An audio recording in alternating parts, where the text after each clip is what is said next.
Hi, my name is Martin Spinelli, and I'm going to read a brief selection from my book, After the Crash. It comes about 3/4 of the way into the book, and it really doesn't need much explanation. Dear Mr. Vandermeulen, my son Leo has begun his second year at school. He's got more and more playdates. His music therapy has morphed into piano lessons, which he loves, and he's already looking forward to his class's Christmas play and the big birthday party I promised him.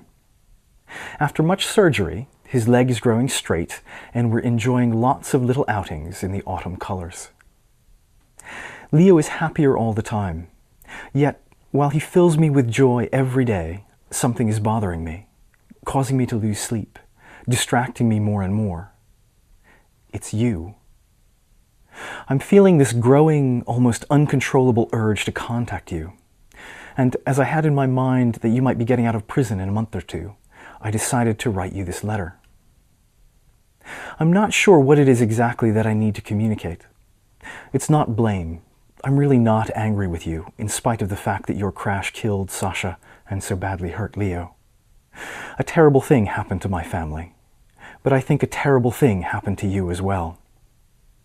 In many ways, I think your situation is worse than ours, in that I imagine you'll feel responsible for this for the rest of your life. At least I think I would, if I were in your shoes. I know you didn't mean to do it. I know you didn't want to drive into the back of Sasha and Leo because you thought it might be interesting, or you thought you might gain something by it. I know you didn't intend to harm anyone. But that somehow makes it worse. Harder for me and for you. You may have decided not to take the driving breaks you were supposed to. You may have decided to drive longer than was legal. You may have decided to fiddle with something in your cab that distracted you just before the accident. But you didn't decide to maim or kill. It's a year after the crash, and I can't stop thinking about you. You, in prison, must be feeling the loss of your family, just like me. You must lose sleep at night, just like me. Maybe even with the same nightmares of crunching metal and shattering glass. I'll bet you must wonder about Leo's prospects in recovery, just like I wonder about Leo's prospects in recovery. I imagine that you must hope and pray for Leo and I to do well, just like I'm doing.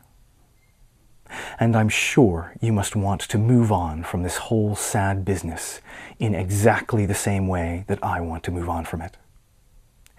Yet here we remain, both trapped in the same thoughts, fears, and hopes. That's the end of the selection that I wanted to read to you. And as you might guess, that letter never gets sent because just before I finish writing it, Mr. Vandermeulen is released from custody and he disappears.